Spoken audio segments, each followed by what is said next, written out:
Hey guys, it's Chad. Let's go over a new library I put together here, which is a miterfold box beam library. Uh, I like it because it uses the parts visually that you're going to use on the machine. There's no models here. For instance, this top filler is your top material. These blockings are partition material, and all the beams are panelized ends. Let's check out a couple key features that I think are pretty slick.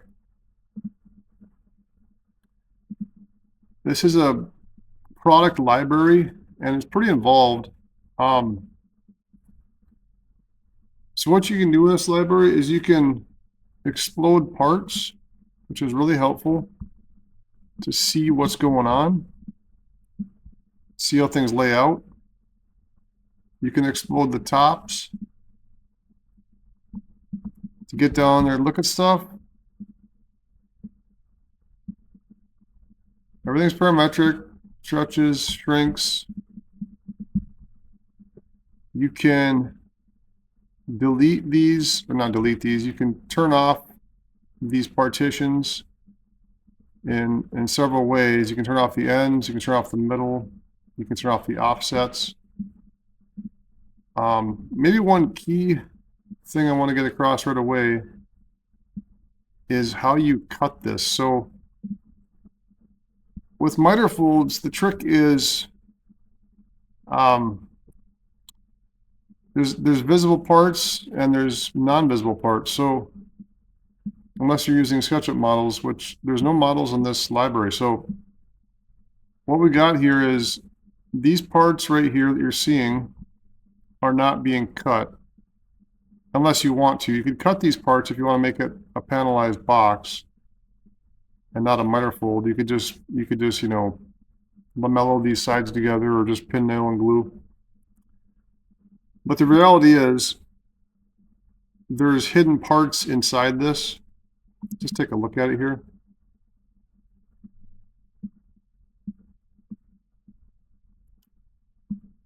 So this is a 5-piece beam here.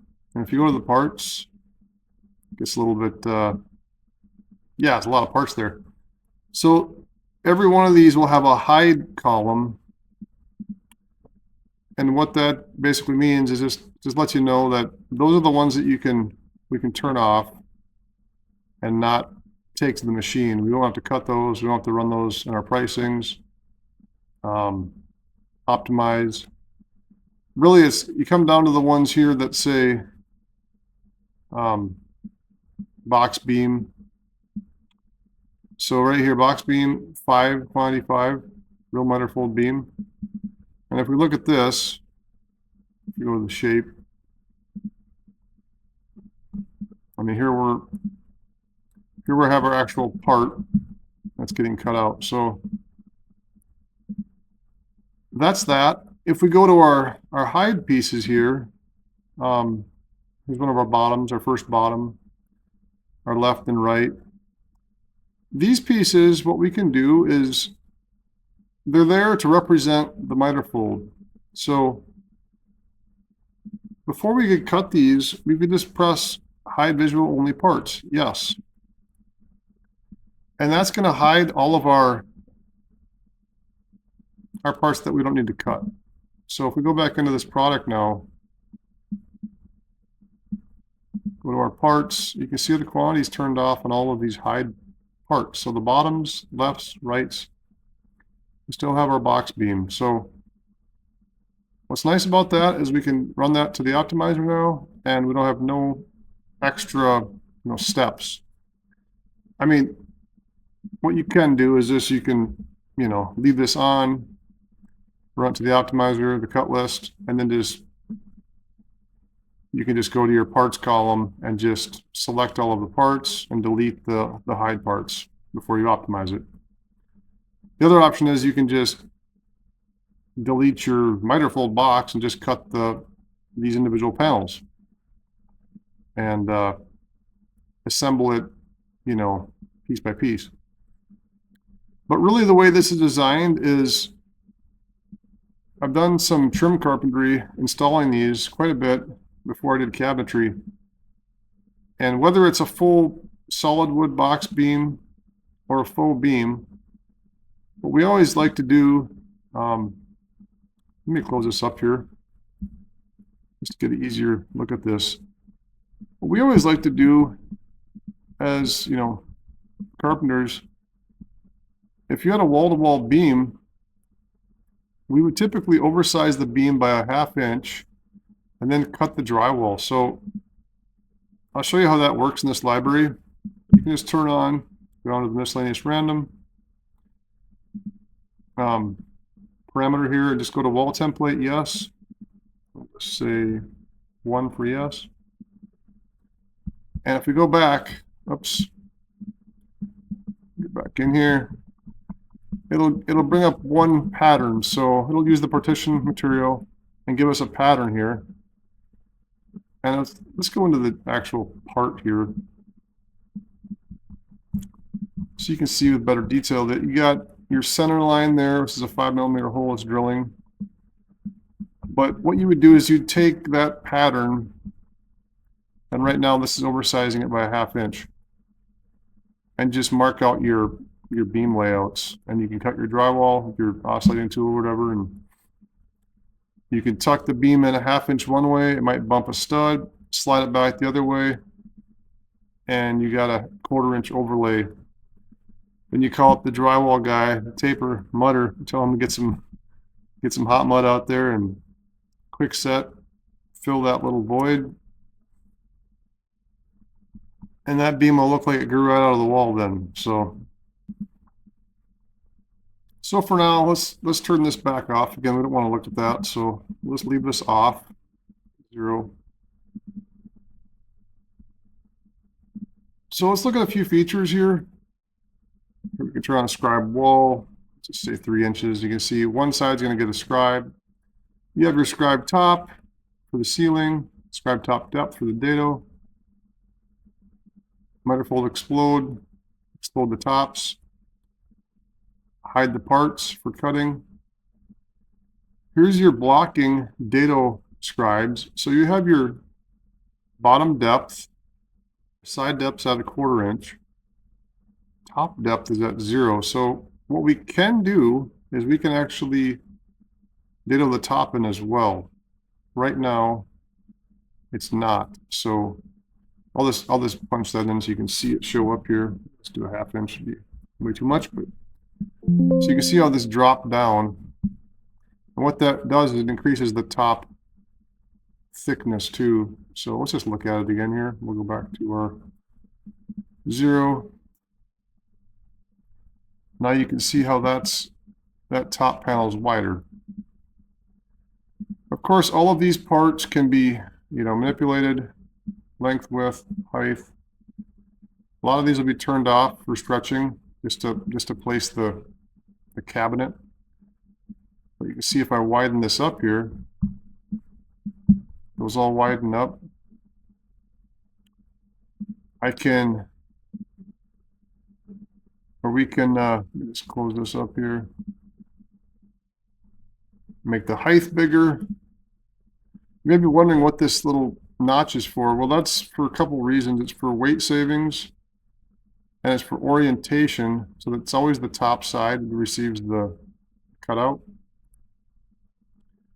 And we can adjust that here. So blocking shapes, this is considered a partition and a blocking piece. So the gap would be the amount on the top, from the top to the partition. That's a 1/2 inch right now. Let's go 1 inch. You see it drops down. The cutaway is this drop from here to here. Let's just go 5. And if we raise this back up, it will disappear at some point. There. It's going to default to 3/8 of an inch. It's always going to have a 3/8 inch notch at the top. And if these get real small, still there. Once it gets to a certain point, it'll disappear, or it'll shrink back. You'll see here.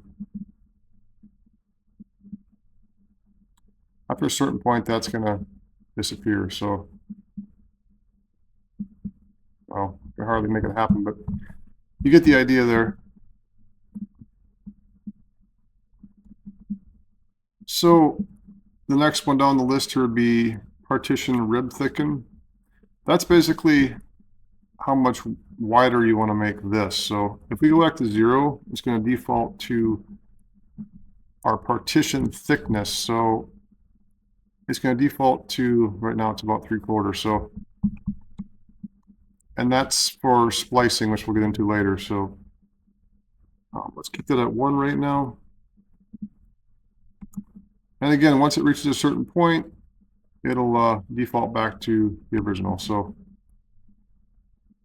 we have our wall setbacks, miter setbacks. Let's take a look at that from the top here. Again, we will explode the tops, go to 1, so we can visualize this. Our end setback here, or our wall setback is at 3. Let's just go 6. See the ends pull in. The middle always stays in the middle. That won't be adjustable. So long rip, yes. That's going to be the top. Basically your backer, the rip. And you can see when you take that off. So you can see with that now, we lost our dado there, which is, we can get that back here. We'll just go and turn this off here for the tops. And there we are. Let's turn our offset blocking on. And you can see there, those all show up. And I just want to show you how this works. If we have our setback on our wall, let's go to 0 just to show. So if those all go back to 0, maybe you didn't see it, everything shifts with it, so these stay equal. Let's just try that again. Let's go to 6 here. And you can see how these pull in. So yeah, we also have other beams we'll get into here. So this is a 6 or a 5-piece beam. So how this adjusts, you may wonder, this is a standard beam separation here. So let's just go 33. So let's get into some of the actual products in this library. Our standard miter-fold beams are what we were just looking at there. So let's just start off with a beam. Put a beam here on the wall, slide it down. Oops, drag it across. And there we are. Typical beam.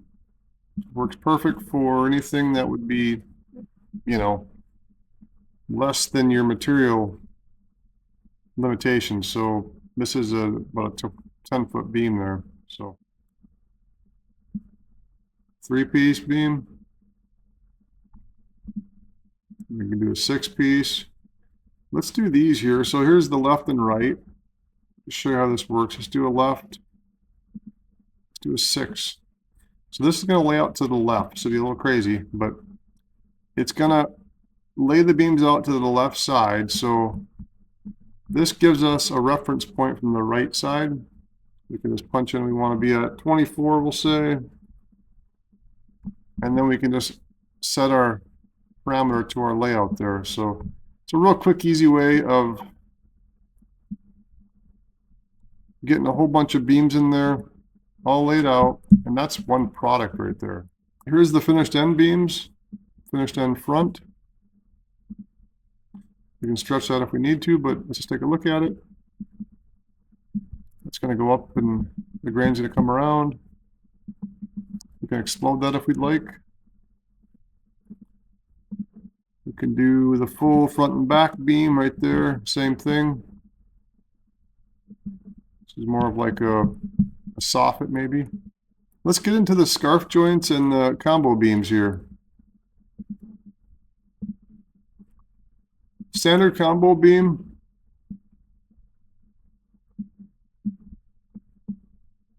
You pull that in your room. Let's say I got a room here that's it's 19 feet long. I got a 10-foot CNC, 10-foot bed. So 120, 120. I got 240 inches of room there. Now what happened here? I pulled this in, and you can see I got a seam back here. And how this works is there's a parameter that sets the distance for this first beam. So right now, this beam, the first beam here, beam number 1 is 90 inches. The beam number 2 is 138. That doesn't work. So what I'll do is go to my parameters here, combo options, combo beam length 1, 90. Let's make this 119. Now my first beam is at 119.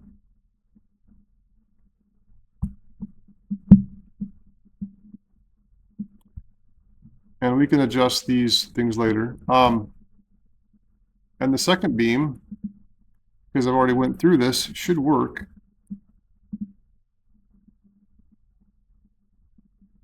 Box beam 1, yeah.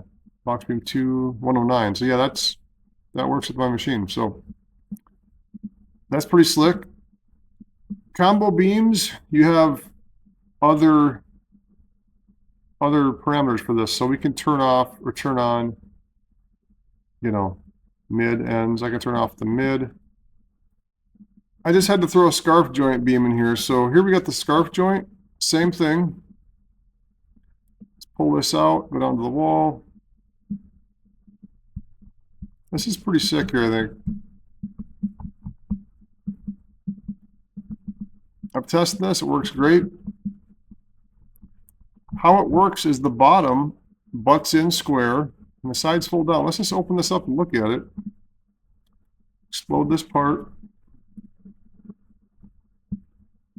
And that's what you're getting there. You're getting this first beam coming out and kind of winging back.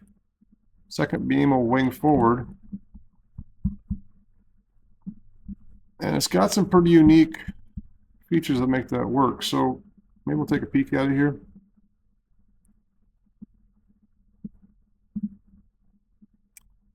Let's check out beam 2.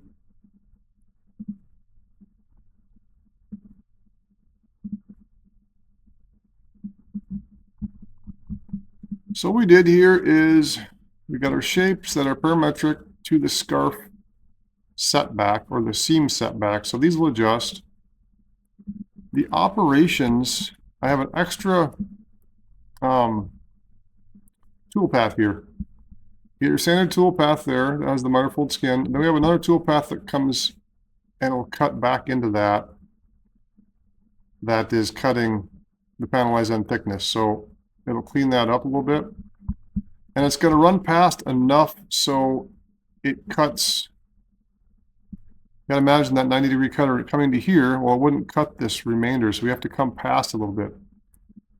So keep that in mind in the optimizer. You might want to give yourself at least an inch. Oops, there it is. So that's showing the secondary tool path coming back and cleaning that up there, cleaning the corner out so there's no skin left over there. And while we're at it, let's take a look at this, how this works for adjustment here. We're going down to our seam setback. Let's just go really short so you can see a short scarf joint. You can see how that adjusts there. Let's take it up to 24. And you can see what happens here is these fillers, it's pretty slick how that works. So let's just look at this in 3D. On the extra high detail. This is version 14.1 right now. So it's going to give us some holes there automatically. We can turn those off if we'd like. And there's a parameter for the slop here too. So right now I'm at a 1/16 of an inch, so I'm a 32nd on both sides here. How this would work, you would cut these. I would never go this wide myself, but just showing you the extreme of it. Let's go back to 10. What I've done is I've just done it where you put these together and take a clamp and clamp this and pull those, draw those together, glue, screw these together, maybe add a couple of dominoes, you can add a couple of biscuits, a couple of lamellos, whatever suits you. And yeah, that thing is going to be rock solid. If you want to do more than 2-piece, you can use this setup here. See, I'm coming out, just say I'm coming out 90. Now I want to add on to that. Let's go to the extender. And I'm going to come out 90 on the outset. Let's check the right side here. Let's just make this 55 for ease. 55 here on the right. Let's make this one, let's see. Let's just go 90 as well. And let's look at it in 3D real quick here to see. So you can see these are showing up with these blockings. You could turn the blockings off and the setbacks will stay the same. So sometimes you'll pull these in and you'll get blocking on both sides. Don't worry about that. Let's grab the extender here, or the finisher, sorry. So you can get the finisher from either side. You can do a finisher from this side of the room and use your outset, or use the finisher from the reverse side of the room and pull it in, you know. I just want to show you maybe why you'd want to do the outset one. Let's go ahead and delete this one. If we do this, let's bring it out to 180, I think it is. 55. Now let's just drag this over to here.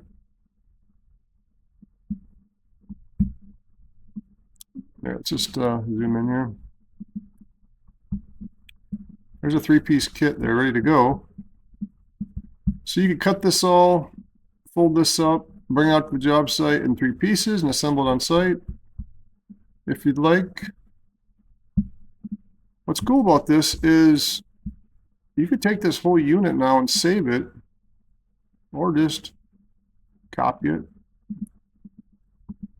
go back to here, paste it. Let's delete this guy.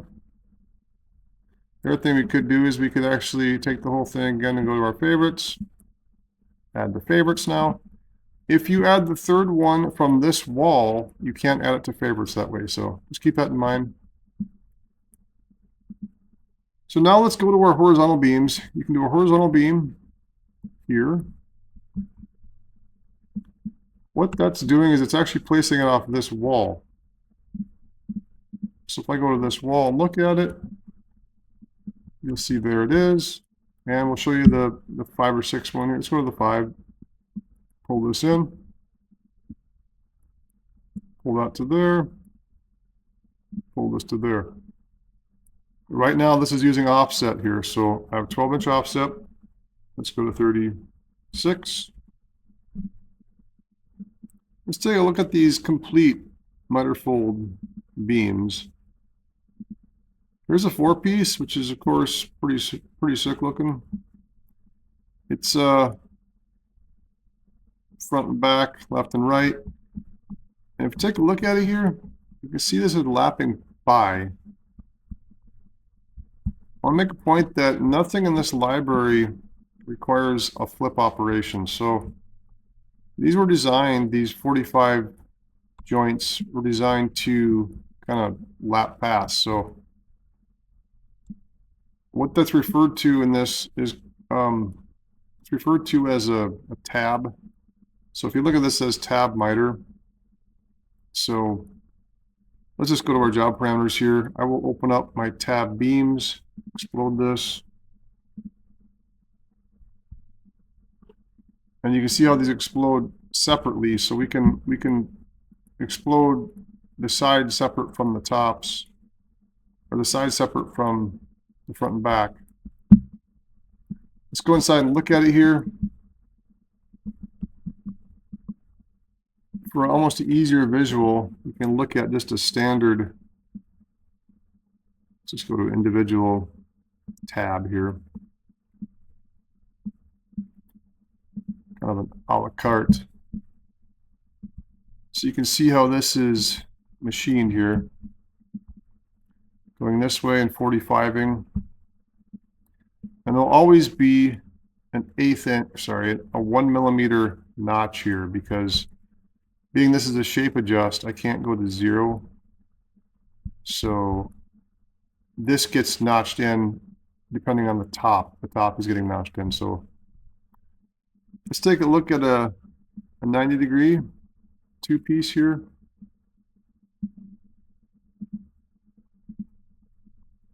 You can see how this looks.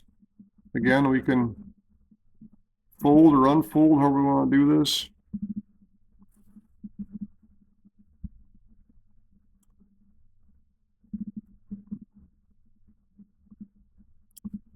And this one here, what we'll do is we can stretch this out this way as much as we want. We have to turn on our heights and our depths. Let's just leave the heights off for now. Let's go to our depth. And what's kind of strange is this one will be adjusting the whole thickness of the beam. So that adjusts that way. To adjust the outset, we have to use our horizontal. This is a horizontal beam. So there you go. You got that piece there. This is basically two beams. And just like the other one, it's going to lap past. One laps past the other.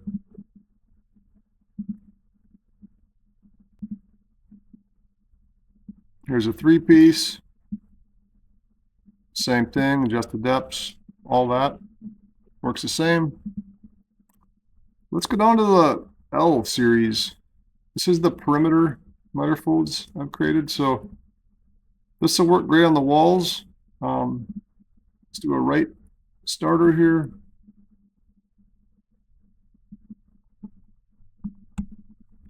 What this is going to be is give you anything you need for the wall,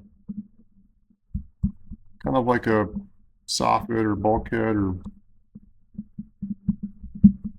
how this works is it's giving you a nail band on the ceiling and on the wall. So you can add marking sticks for the walls. I'll just show you that real quick.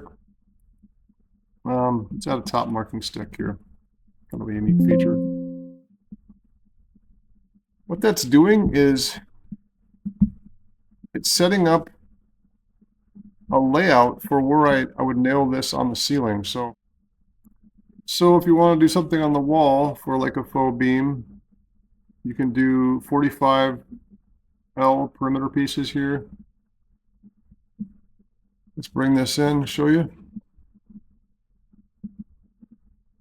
That's going to stick past, and I'll show you why. Is set up for perfect miters. On the 45 into there. 45 right onto here. There we are. Parametric.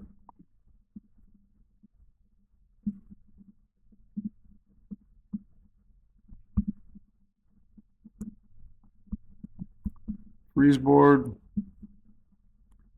Also have some set up with 45s left and right. So we could put one, let's just say down here.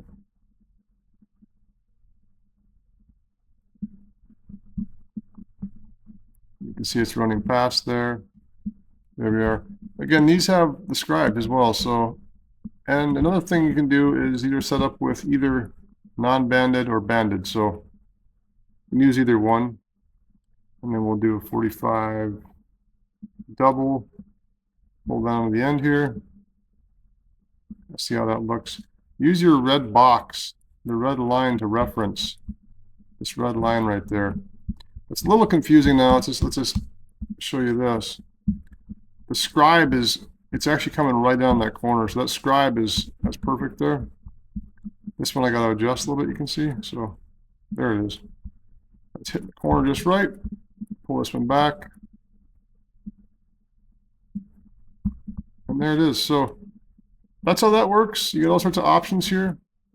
Maybe another thing I'll show you quick is how you change a part. If we go to the settings here, Let's just change.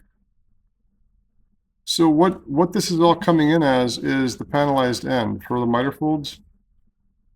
So let's just change a whole other template there. Let's go to the slab MDF for now.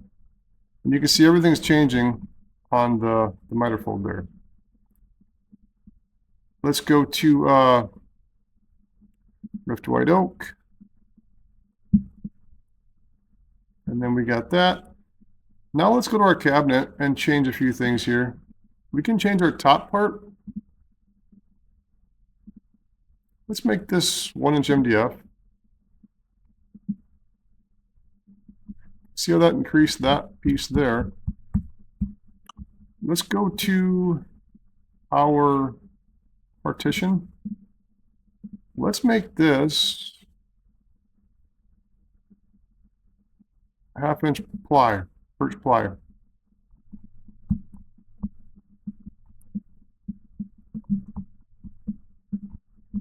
Isn't that cool? That looks really cool. Mozaik really outdid themselves with this new texture feature in 14. Maybe I'll show you one more thing before I head out. Let's go back to, let's just run one thing to the optimizer quick here. Let's just go and run the whole thing with Rift White Oak here. All Rift White Oak, 83. Let's just run these two things in the optimizer and take a look at it here. Cut list. Materials are here. So you can see your parts, top rips, seam fillers, partitions, miter fold beam, L, miter fold 45L. So yeah, this one's the 45. And then we can, yeah, those are the hide parts there. So what we can do is go back into our things here. That's what we gotta do. We don't want to forget that. Let's hide those parts. Cut list again. And let's run it. We got one material.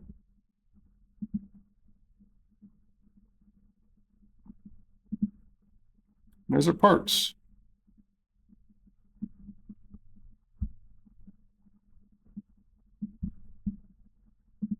Next pattern there.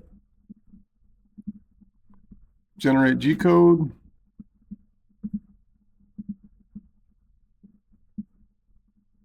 Five millimeters drilling the holes for the seams. I got a down shear. I got a down shear. Let's just look at this real quick. This will show you that they're separate. This is not one dado here. I have the grooves separately so you can set up different depths. So the bottom depth can be different from the side depth. So that's how it is on all the beams. You can turn off the dados and they'll disappear and hide. Take a look at the 91 bit.